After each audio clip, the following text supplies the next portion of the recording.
আবু হুরাইরা রাদিয়াল্লাহু আনহু হতে বর্ণিত, আল্লাহর রাসূল সাল্লাল্লাহু আলাইহি ওয়াসাল্লাম বলেছেন, যে লোক ১০০ বার এই দোয়াটি পড়বে, لا إله إلا الله وحده لا شريك له له الملك وله الحمد وهو على كل شيء قدير।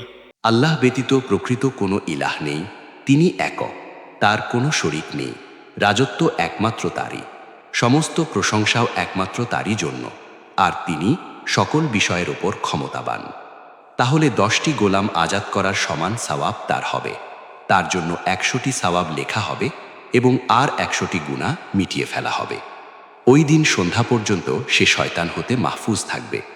কোনো লোক তার চেয়ে উত্তম সওয়াবের কাজ করতে পারবে না।